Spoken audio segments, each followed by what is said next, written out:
کون سا جرم کیا ہے شہریار افریدی نے؟ کوئی پتہ تو چلے کہ جرم کیا کیا ہے. کیا جرم یہ کیا ہے کہ پرامن احتجاج کرنا ہمیں ہمارا آئین ہمیں حق دیتا ہے؟ پرامن احتجاج کیونکہ یا تو یہ ثابت کرے نا کہ کسی نے توڑ پھوڑ کیا ہے, ہم آپ کی مدد کریں گے.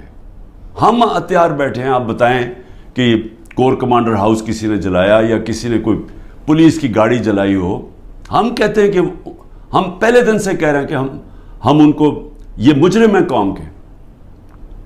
لیکن کتنی گاڑیاں جلی, کتنے آگ لگی, کور کمانڈر ریڈیو پاکستان کتنے ہوئے؟ 10 ہوں گے, 8 ہوں گے, کیا ہوں گے؟ نہ اس کے اوپر کوئی تحقیقات کی. ابھی تک سی سی ٹی وی کیمرہ کی فوٹیج نہیں آئی جو کہ کور کمانڈر گھر میں ہوا ہے.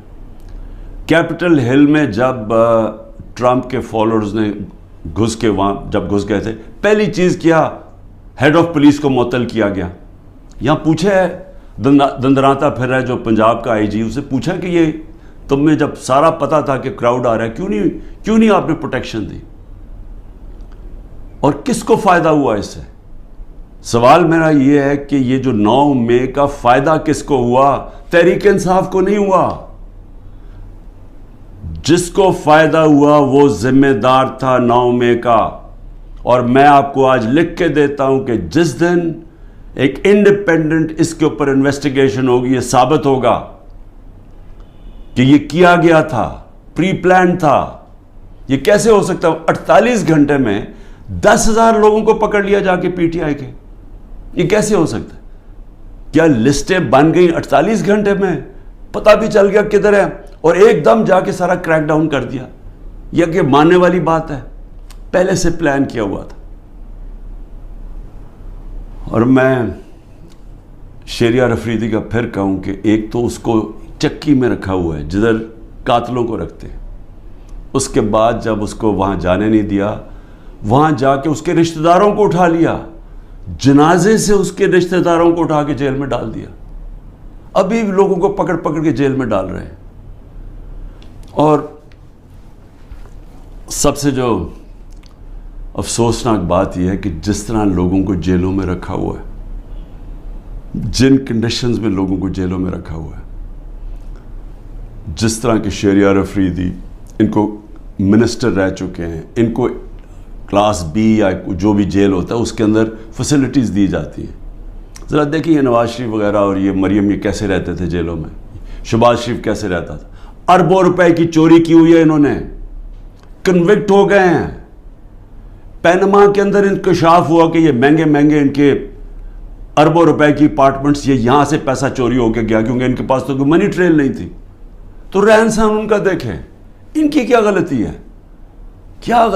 کیا یہ غلطی ہے کہ کہیں تحریک انصاف اقتدار میں نہ آ جائے اس لیے اس کو کرش کریں؟ جو بھی تحریک انصاف میں اس کو کرش کیا جائے. اور جو ہمارے لوگ سینئر لوگ کے میں, ڈاکٹر یاسمین 75 سال کی ہیں, ان سے ابھی اس گرمی کے اندر جیل میں رکھا ہوا ہے. واضح کہہ رہی ہیں کہ اندر نہ جاؤ, ان کی ویڈیو میں بیٹھی کہہ رہی ہیں کہ ایک کور کمانڈر گھر میں نہ جاؤ, ان کو جیل میں رکھا ہوا ہے. میاں محمود, اس کو تشدد کیا اس کے اوپر, اس نے عدالت میں جا کے کہا کہ مجھے نامعلوم افراد نے میرے اوپر تشدد کیا. اعجاز چودھری, اس کے اوپر تشدد کیا. تو یہ سارے جو ہمارے لوگوں کو اندر ڈالے ہوئے, علی محمد وہ ایک نکلتا ہے پھر جیل میں ڈال دیتے ہیں. بس صرف ایک کہہ رہے ہیں جادو کا لفظ کہ جی میں پی ٹی آئی چھوڑ رہا ہوں تو ان کے اوپر سب کچھ معاف ہو جاتا ہے, سارے قتل معاف ہیں, دہشت گردی سب کچھ معاف ہے. تو یہ ایسا تو اس طرح کا تو انصاف نام کی چیز ہی ختم ہو گئی ہے. یہ نظام جو چل رہا ہے, کیا اس سے یہ آپ حاصل کر لیں گے یہ جو کرنے جا رہے ہیں کہ کسی طرح تحریک انصاف کرش ہو جائے گی؟ میں آپ کے سامنے آج بیٹھ کے میں یہ دعویٰ کرتا ہوں, آپ جو مرضی کر لیں آپ تحریک انصاف کو نہیں روک سکتے. جتنا مرضی ظلم کریں گے تحریک انصاف کا ووٹ بینک بڑھتا جا رہا ہے. یہ لوگ بھیڑ بکریاں نہیں ہیں. انسانوں میں اور جانوروں میں فرق ہوتا ہے. انسانوں میں جب شعور آ جائے, وہ جو انگلش میں فریز ہے an idea whose time has come, ایک جب ایک دل میں اور دماغ میں ایک سوچ جب آ جاتی ہے انسانوں کی آزادی کی، کوئی طاقت اس کو نہیں روک سکتی. تو میری یہ جو کیا جا رہا ہے، یہ جو ظلم ہے، نفرتیں بڑھ رہی ہیں، اداروں کے خلاف نفرتیں بڑھ رہی ہیں، یہ ہمارے ملک کی تباہی ہے، یہ دشمنوں کا فائدہ ہے. تو میں 2-3 چیزیں اور کہنا چاہتا ہوں ختم کرنے سے پہلے، کہ میرے اوپر 150 کیسز سے زیادہ کر دیے، میرے اور لوگوں کے اوپر بھی کیسز ہیں، میرے پہ 150 سے زیادہ کر دیے. اور جس طرح کے کیسز ہو رہے ہیں، دنیا میں مذاق اڑا ہے پاکستان کا. کوئٹہ میں قتل ہوتا ہے، مجھے پتہ بھی نہیں، وہ اس کیس کا بھی مجھے نہیں پتہ. وہ جو کیس میرے جو وکیل ہیں وہ مجھے کہتے ہیں کہ وہ کیس کی کوئی حیثیت ہی نہیں ہے. ایک کسی شہری نے کہہ دیا کہ جی عمران خان نے غداری کی ہے، تو وہ یعنی وہ کیس اس کیس نے چلنا ہی نہیں تھا، مجھے پتہ ہی نہیں ہے وہاں قتل ہوتا ہے. 4 گھنٹے کے بعد لا منسٹر میرا نام لے لیتا ہے کہ میں نے قتل کیا، اور میرے اوپر اس کے بعد 40 گھنٹے کے بعد وہ بیٹے کو پولیس میں رکھتی ہے، اور وہ بیٹا کہتا تھا جی عمران خان نے قتل کیا. 302 ہو جاتی ہے. اب یہ سوچیں کہ میرے اوپر جب قاتلانہ حملہ ہوتا ہے، میں تو کیس نہیں اپنا، میری تو FIR نہیں کٹتی. مجھے کئی جگہ ابھی JIT میں مجھے کہتے جی ثبوت دو. بھئی انہوں نے ثبوت دیے تھے کیا؟ یہ جو میرے اوپر 302 ہوا ہے اس کے اوپر ثبوت دیا تھا کوئٹہ میں کہ میں اس میں ملوث ہوں؟ جب ضلع شاہ کا جب قتل ہوا تو میرے اوپر ڈال دیا 302 پھر سے. کیا ثبوت ڈھونڈے تھے کہ کیوں میرے اوپر 302 ڈالا؟ اور اس کے بعد جب پتہ چلا اس کے اوپر تشدد ہوا ہے ضلع شاہ کے اوپر، جب 26 جگہ اس کے اوپر تشدد پوسٹ مارٹم میں نظر آیا، تو پھر چینج کر کے کہتے نہیں جی عمران خان کو انفارمیشن پتہ تھی، وہ کوئی اور کیس میرے اوپر اس کا ضلع شاہ کا ڈال دیا. تو اس کا جو کیس ہے یہ جو کوئٹہ میں، اور مجھے افسوس ہے کہ ایک وکیل قتل ہوا، لیکن وہ کیس کے اندر وہ بیٹے نے پھر دوسری گواہی دے دی ہے کہ وہ اس نے کوئی نام بھی دے دیا کہ وہ لوگ جو ہیں جو وہ سمجھتا ہے سپلیمنٹری میں کہ انہوں نے قتل کیا ہوگا. اس کی بیوی کی وہ ویڈیو چل رہی ہے، اس نے کہا میرے دیور نے قتل کروایا ہے. سارے کوئٹہ کو پتا کہ خاندانی دشمنی تھی.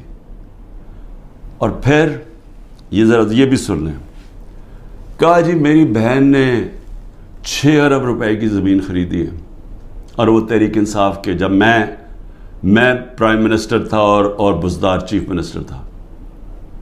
ڈیٹ ڈالی نومبر کی، نومبر یا 20 تاریخ کی جی وہ زمین انہوں نے خریدی ہے. اور یہ جو چٹھا جس کو خاص لے کے آئے ہیں، یہ انکاؤنٹر اسپیشلسٹ تھا، شہباز شریف کے حکم کے اوپر یہ لوگوں کو قتل کرتا تھا، اس کی یہ ریپوٹیشن ہے. شہباز شریف ہر مجرم ٹائپ لوگوں کو اپنے ساتھ رکھتا ہے، کیونکہ جو مجرم ہیں وہ پھر جو یہ کہتا کرتے ہیں، کیونکہ ان کو پتہ ہے کہ اس کے بغیر ان کو کوئی پوزیشن نہیں ملی. تو اس کو لے کے آیا اینٹی کرپشن میں. اب وہ کیس کیا بناتا ہے کہ جب عمران خان وزیر اعظم تھا تو میری بہن نے 6 ارب روپے کی زمین خریدی، اور وہ کوئی زبردستی لوگوں سے خریدی، یا وہ کوئی گورنمنٹ کی زمین تھی. اب یہ سنیں، نقل میں بھی عقل چاہیے. وہ جو میری بہن نے چیکس دیے تھے، یعنی وہ چیک کیش پیمنٹ نہیں کی تھی، وہ بینک کے ذریعے چیک دیے تھے، بینک ڈرافٹ تھی، اور وہ سارا ریکارڈ بینکس میں اویلیبل ہے. ان کے پاس ثبوت ہے کہ انہوں نے کب دیا تھا. چیک کب دیے تھے؟ چیک دیے تھے مئی اور جون 2022 میں، جب میری حکومت نہیں تھی، حمزہ شریف کی حکومت تھی. انہوں نے پٹواریوں سے تو چینج کروا دیا، لیکن اب وہ بینک ریکارڈ کیسے چینج ہوگا؟ پٹواریوں سے تو کہا نومبر میں چینج کروا کے، کیونکہ یہ شریف خاندان نے تو ساری زندگی 2 نمبری کی ہے، ان سے ایمانداری سے کوئی چیز ہوئی نہیں آج تک. تو لیکن ہیں کیونکہ ڈفر ہیں، انہوں نے یہ نہیں ریئلائز کیا کہ چلیں وہ تو آپ نے پٹواری سے چینج کروا دیا نومبر کا، لیکن جو چیک ہے وہ جو بینک کے اندر جو جب چیک سے پیمنٹ ہوتی ہے وہ تو آ گئی مئی اور جون 2022 کی. اس کے اوپر بھی کیس کروں گا میں. یہ جو کرپٹ آدمی یہ لے کے آئے ہیں, یہ جو انکاؤنٹر اسپیشلسٹ چٹھا, میری بہن بھی کرے گی, لیکن میں صرف پبلک کے سامنے کہنا چاہتا ہوں کہ کتنے نیچے گر چکے ہیں کہ کسی نہ کسی طرح عمران خان کو کسی کیس میں پکڑ کے جیل میں ڈال دیں. یہ جو ملٹری کورٹس کھولے ہیں, اس کا بھی صرف ایک ہی مقصد ہے کہ کیونکہ عام ان عدالتوں میں, کسی بھی عدالتوں کے اندر کوئی بھی کیس نہیں کھڑا ہوتا, کیونکہ وہ کیس ہے ہی کچھ نہیں, بوگس کیسز ہیں. اب یہ فوجی عدالتوں کے ذریعے عمران خان کو سزا دلوائیں گے. کیا ہوگا اس سے؟ میں تو تیار ہوں, میں تو ہر چیز کے لیے تیار بیٹھا ہوں, ہر جگہ ہر دوسرے دن عدالتوں میں پھر رہا ہوں, جا رہا ہوں. کوئی یہ نہ مجھے کہے کہ میں یہ جو ان دو بڑے ڈاکوؤں کی طرح دم دبا کے باہر بھاگ جاؤں, کیونکہ ان کو کرپشن اتنی انہوں نے کی ہوئی, ہمیشہ یہ باہر بھاگ جاتے ہیں, وہاں سے پھر این آر او لے کے ڈیل کر کے پھر واپس آ جاتے ہیں. میں یہی ساری کیسز لڑوں گا, اور میں ملٹری کورٹ میں بھی لے کے جائیں وہاں بھی کیس لڑوں گا. لیکن یہ یاد رکھیں کہ مجھے ایک آدمی کو باہر رکھنے کے لیے جو آپ نقصان پہنچا رہے ہیں پاکستان کو, سارے پاکستان کی عدلیہ کے نظام کو, جو پاکستان کی ڈیموکریسی ہے, جو پاکستان کے ادارے تباہ کیے جا رہے ہیں, یہ جو جھوٹے کیسز بنائے جا رہے ہیں. سوچیں کہ یہ جب آپ پولیس کو اس طرح کام کروائیں گے پولیس سے, تو وہ اپنے بھی کام کریں گے. جس طرح میں نے ابھی کہا کہ ہر جگہ پیسہ بنا رہے ہیں آپ کہ جی جیو فینسنگ میں آپ کا نام آ گیا, اتنے پیسے دے جی, نہیں تو ہم وہ جو 3 MP اس کے اندر پکڑ کے آپ کو جیل میں ڈال دیں گے. تو سارے ادارے, سارا ملک کا نظام تباہ کیا جا رہا ہے. معاشی حالات وہ دیکھ لیں, ملک معاشی طور پہ بیٹھ چکا ہے, آگے کوئی امید بھی نہیں نظر آ رہی. یہ جو بجٹ پیش کیا دنیا مذاق اڑا رہی ہے, پیسہ کدھر سے آئے گا ان کو یہی نہیں پتا.